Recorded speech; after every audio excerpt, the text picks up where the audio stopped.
అందరికీ నమస్కారం అండి. Welcome to my YouTube channel. నా పేరు పీజీ రఘురంజిత్. మార్క్ శంకర్ పవనోజ్కి సంబంధించిన కేసు దీనివల్ల నేను ఈ వీడియో కొంచెం డిలే అయిందండి. క్షమించండి. Sorry for that. ఈ వీడియో యాక్చువల్గా ముందే చేయాల్సింది.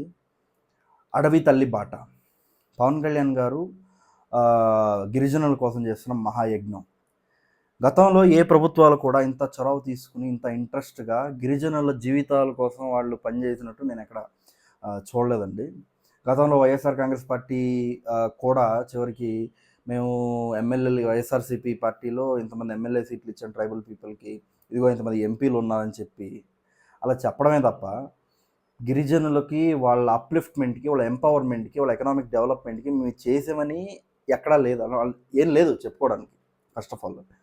సో మాట్లాడదాం దీని గురించి. పవన్ కళ్యాణ్ గారు చేసిన పని అది ఎలాంటి పరిస్థితుల్లో చేశాడు. వాళ్ళ రెండో అబ్బాయి హాస్పిటల్లో ఉన్నాడు. గత ముందు రోజు ఒక లేడీకి, ఒక పెద్దవిడికి మాట ఇచ్చాడని చెప్పి గుండెల్లో బాధ దిగమింగుకొని అక్కడికి వచ్చి ఆ కార్యక్రమాన్ని పూర్తి చేశాడు. సో అంత సాక్రిఫైస్ చేసిన ఒక కార్యక్రమం గురించి తప్పకుండా ఆంధ్రప్రదేశ్ ప్రజలకి తెలియజేయాలనే ఉద్దేశంతో నేను ఈ వీడియో చేస్తున్నానండి. Let's start.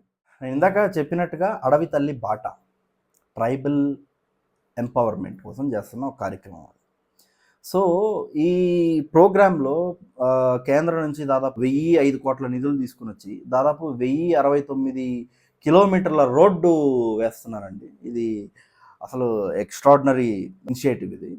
అండ్ గత ప్రభుత్వంలో మీరు చూస్తే వాళ్ళు కేవలం 92 కోట్లు మాత్రమే ఖర్చు చేశారు. అంతకు మించి వాళ్ళు ఖర్చు చేయాల, అంత మాత్రమే వాళ్ళు ఖర్చు చేశారు. అండ్ నేను ఎప్పుడు జగన్మోహన్ రెడ్డి గారు లేకపోతే అప్పటి పంచాయతీరాజ్ శాఖ మంత్రి, ఆయన పేరు పెద్దిరెడ్డి రామచంద్రారెడ్డి గారు, గుర్తురారు వాళ్ళు ఎవరు, మంత్రులు ఎవరు తెలిసేవాళ్ళు కాదు కదా, బూతులు తిట్టడానికే మీడియా ముందుకు వచ్చేవాళ్ళు కాబట్టి వాళ్ళకి గుర్తురారు ఏ శాఖలో ఎవరు పనిచేశారని చెప్పి.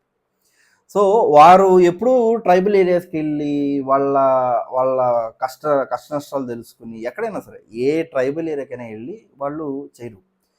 బేసిక్గా పవన్ కళ్యాణ్ గారి మీద ఏం రుద్దుతారు. పవన్ కళ్యాణ్ రైట్ వింగ్, పవన్ కళ్యాణ్ సనాతని హిందూ కదా అని అన్నాడు కదా ఆయన, అన్అపాలజెటిక్ సనాతని హిందూ అని. సో బేసిక్గానే అణగారిన వర్గాలను వదిలేస్తారు అనుకున్నారు. అందరూ ఇది ఎక్స్పెక్ట్ చేశారు పవన్ కళ్యాణ్ గారు ఇలా చేస్తారు నెక్స్ట్ అని. మనువాదం అని దానికి ఏదో కొత్త విచిత్రమైన పేర్లు పెట్టి కమ్యూనిస్టులు చాలామంది ఇలా అంటుంటే అసలు వాళ్ళ కమ్యూనిస్ట్ పార్టీలు, వాళ్ళ లెఫ్ట్ వింగ్ ఎప్పుడు చేయని విధంగా పవన్ కళ్యాణ్ చేస్తున్నాడు. వాళ్ళు అసలు ఇలా కూడా చేయొచ్చా అని వాళ్ళకు కూడా షాక్ అయ్యే విధంగా చేస్తున్నాడు. నాకు చాలా ఆశ్చర్యంగా అనిపించింది. వీళ్ళు రైట్ వింగ్ అంటారు పవన్ కళ్యాణ్ని, సనాతన హిందూ అంటారు, వీళ్ళేంటి పవన్ కళ్యాణ్ గారు ఏంటి వాళ్ళ వర్గాలకు మద్దతు ఇస్తున్నాడని నాకు ఆశ్చర్యం అనిపించింది. సో తర్వాత ఈ మొత్తం ఆయన ఈ రోడ్లు సంబంధించి పెట్టిన తర్వాత వైఎస్ఆర్ కాంగ్రెస్ పార్టీ కేవలం 92 కోట్లు ఖర్చు పెట్టింది ఆ ఇన్ఫ్రాస్ట్రక్చర్కి, ట్రైబల్ రోడ్స్ వేయడానికి. బట్ పవన్ కళ్యాణ్ గారు చొరవ తీసుకుని ఒక అడుగు ముందుకేసి 169 కిలోమీటర్ల రోడ్లు వేయడానికి ఆయన ప్రయత్నం చేస్తున్నారు. అండ్ అది డిలే చేయకుండా విత్ ఇన్ ఏ వీక్ పనులు మొదలయ్యేలాగా ఆయన చర్యలు తీసుకుంటామని ఆయన మాట ఇచ్చారు. పవన్ కళ్యాణ్ గారు గతంలో దీనికన్నా ముందు వచ్చి ఈ కార్యక్రమం చేసినప్పుడు అండి, శ్రీకాకుళం జిల్లా ఇక్కడ విలేజ్ అది గొట్టిపల్లి నుంచి పొలంగుడి గ్రామానికి బీటీ రోడ్ వేశారు. బీటీ రోడ్ వేయడం వల్ల చాలా ఏళ్ల తర్వాత, స్వాతంత్రం తర్వాత అక్కడ డోలీ మొదలెళ్ళి అంబులెన్స్ సైరన్ వినిపించింది. అంటే పవన్ కళ్యాణ్ గారు 2018లో చెప్పిన మాట ఆయనకి ఉండిపోయింది, గుండెలో ఉండిపోయింది.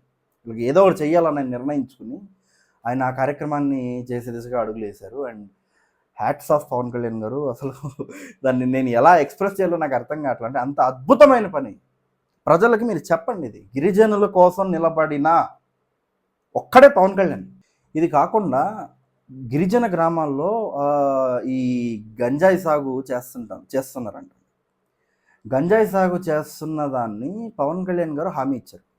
ఒక మాట మాట్లాడారు, మీరు గంజాయి సాగు చేయడం ఆపేయండి, మీరు దానివల్ల మీరు చాలా నష్టపోతారు, దానికి తోడు లీగల్ ఇష్యూస్ అది ఉంటాయి అవి.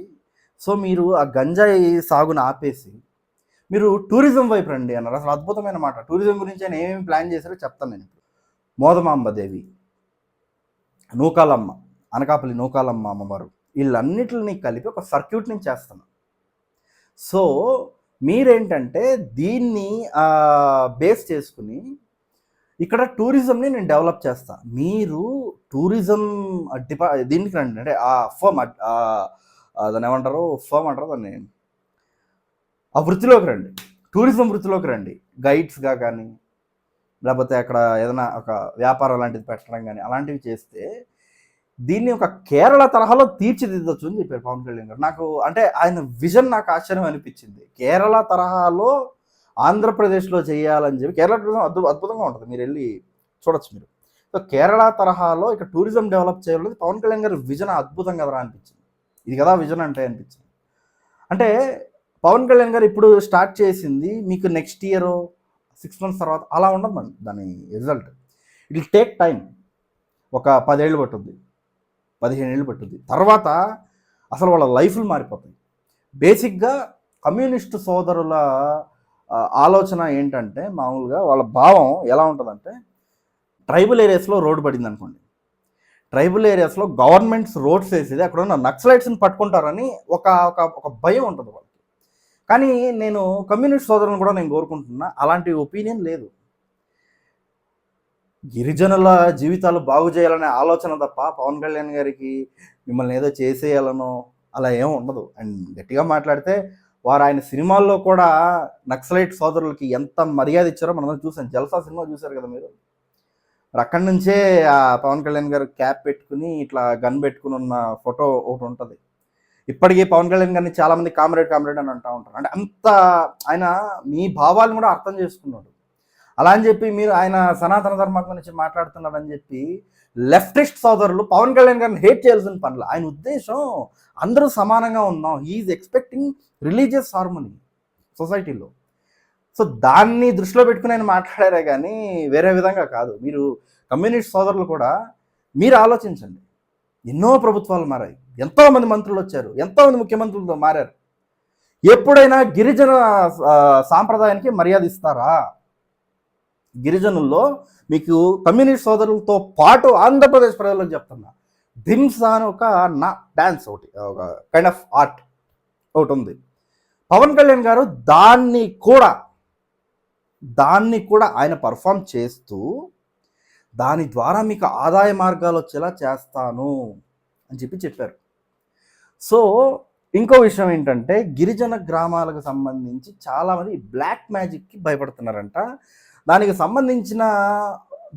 సంబంధించినంత వరకు ఏపీ పోలీస్ వికాస్ అనే ఒక ప్రోగ్రామ్ని స్టార్ట్ చేశారు.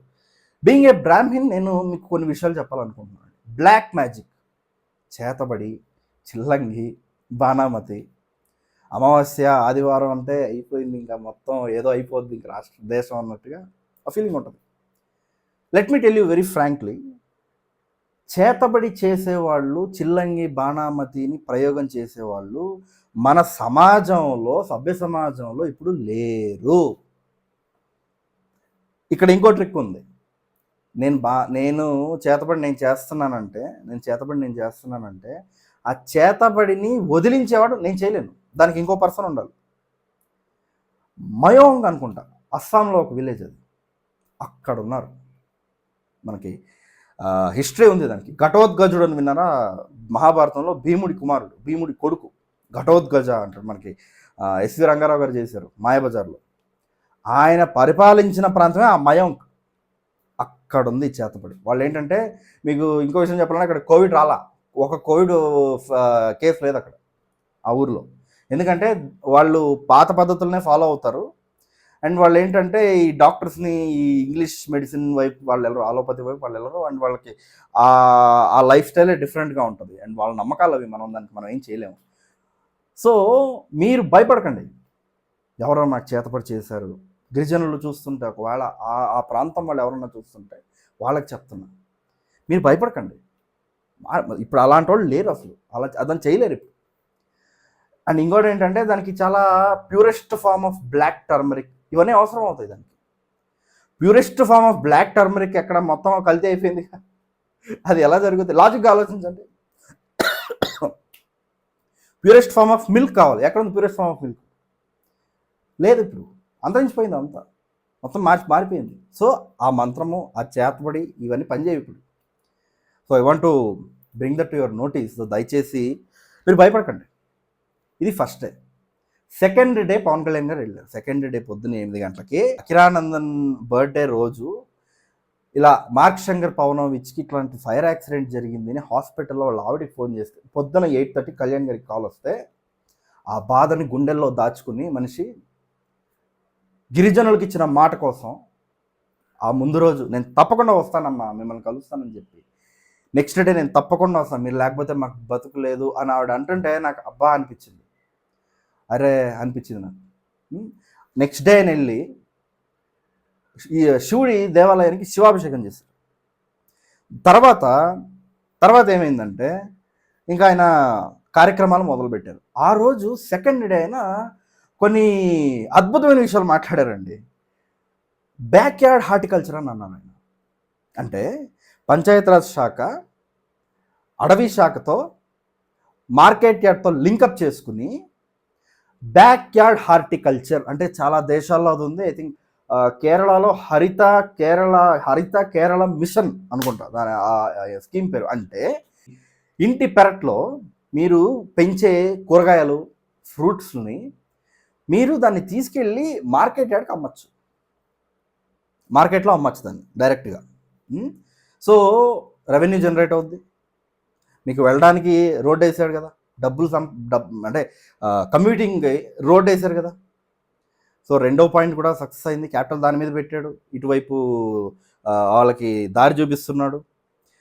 తర్వాత ఆయన ఇంకో మాట మాట్లాడారు, బ్యాక్ యార్డ్ హార్టికల్చర్కి సంబంధించి దానికి పేరు అదే బ్యాక్ యార్డ్ హార్టికల్చర్ దానికి పేరు. అండ్ అది వేరే ఇతర దేశాల్లో కూడా చేస్తున్నారు, కేరళలో చేస్తున్నారు దాన్ని, అది ఇప్పుడు ఆంధ్రప్రదేశ్లో మొదలవుతుంది. ఇంకో పాయింట్, సినిమాకి సంబంధించి చాలామంది ఇట్లాంటి ఏరియాస్లో షూటింగ్స్ చేయాలనుకుంటున్నారు. నాకు అలాంటి రీసెంట్ సినిమా ఆంజనేయ స్వామి సినిమా ఒకటి వచ్చింది, హనుమాన్ ఆ మూవీ ఒకటి వచ్చింది. తర్వాత మీరు భీమ్లా నాయక్ సినిమా చూస్తే అది ట్రైబల్ ఏరియాస్లో షూట్ చేసింది. సో మీకేంటి ఏమవుద్ది, ఇప్పుడు వాళ్ళు అక్కడ ఉంటారు, వాళ్ళు ఒక అద్దె ఇల్లుని అక్కడ ఇచ్చారనుకోండి, షూటింగ్ చేసిన రోజులు వాళ్ళు అక్కడ ఉంటారు, వాళ్ళకి రెంట్ పే చేస్తారు, ఎవరికి ట్రైబల్ పీపుల్కి డబ్బులు వచ్చింది వాళ్ళకి, మళ్ళీ రెవెన్యూ పెరిగింది వాళ్ళకి. ఇంకో విషయం ఏంటంటే ఆ ఏరియాస్ని ఎకో టూరిజంగా డెవలప్ చేయాలనుకుంటున్నారు, ఎకలాజికల్ టూరిజం ఆ ఏరియాని. అంటే ఒక గిరిజన గ్రామాలకి మనం ఎంపవర్మెంట్ ఇస్తే అది టూరిజం ప్లేస్ అవుతుందని చెప్పి ఆయన ఆలోచన నాకు అదిరిపోయింది. కందులు దుర్గేష్ గారితో మాట్లాడి అక్కడ ఎలాంటి టూరిజం ప్రాజెక్ట్స్ తీసుకురావాలని చెప్పి నేను ఆలోచిస్తానని చెప్పారు ఆయన. ఇక్కడ ఆయన ఏదైతే ట్రైబల్ ఏరియాస్లో మీరు సినిమా షూటింగ్స్కి సీరియల్స్కి అనుగుణంగా మీరు అక్కడ డెవలప్ చేసుకోండి పవన్ కళ్యాణ్ గారు ఏదైతే ఆ మాట అన్నారో దాని వెనుకున్న ఆయన ఉద్దేశం ఏంటంటే తెలుగు ఫిలిం ఇండస్ట్రీని ఆంధ్రప్రదేశ్కి తీసుకురావాలని ఉద్దేశం ఏమో అని నాకు అనిపిస్తుంది. అంటే మీకు ఏమనిపించిందో మీరు కమెంట్ రూపంలో తెలియజేయండి ఖచ్చితంగా. సో ఆంధ్రప్రదేశ్కి సంబంధించి పవన్ కళ్యాణ్ గారు 2 days ట్రిప్లో ఏమేమి కురుడి గ్రామానికి సంబంధించిన ecological tourism, eco tourism develop చేస్తూ ఉన్నారు. వాలంటీర్ వ్యవస్థ గురించి నేను సపరేట్ వీడియో చేస్తాను, అది ఇలా కాదు, నేను కంప్లీట్ జియోస్ చదువుతున్నాను, అది కొంచెం సూపర్ఫిషియల్ ఇన్ఫర్మేషన్ ఉంది, దాని గురించి నేను డెఫినెట్లీ మాట్లాడతాను. వాలంటీర్స్ గురించి మాట్లాడారు, బ్యాక్ యార్డ్ హార్టికల్చర్ గురించి చాలా బలంగా మాట్లాడారు. రెండోది ఏంటంటే చేతబళ్ళు, ఈ బ్లాక్ మ్యాజిక్కి దూరంగా ఉండడానికి ప్రజల్ని మోటివేట్ చేశాడు. ఇంకో పాయింట్ వచ్చేసి ఆయన గంజాయి సాగు గురించి ఆయన మాట్లాడుతూ దాన్ని ఆపివేసి దాని ప్లేస్లో వేరేది వేయమని చెప్పాడు. ఇంకో మెయిన్ పాయింట్ ఏంటంటే అక్కడ రోడ్లు చాలా స్పష్టంగా దాదాపు 1000 kilometers పైగా రోడ్లు నేను అక్కడ వేస్తానని చెప్పి హామీ ఇచ్చాడు. వారంలో అది చేసి తీరుతానని హామీ ఇచ్చాడు. గిరిజనుల కోసం పవన్ కళ్యాణ్ గారు నిలబడుతున్న తీరు నిజంగా అన్నయ్య ఇప్పుడు అనిపిస్తుంది. జై పవన్ కళ్యాణ్. మీకు అనిపిస్తే కమెంట్లో జై పవన్ కళ్యాణ్ కమెంట్ చేయండి. ఓకే, జై జనసేన, జై హింద్.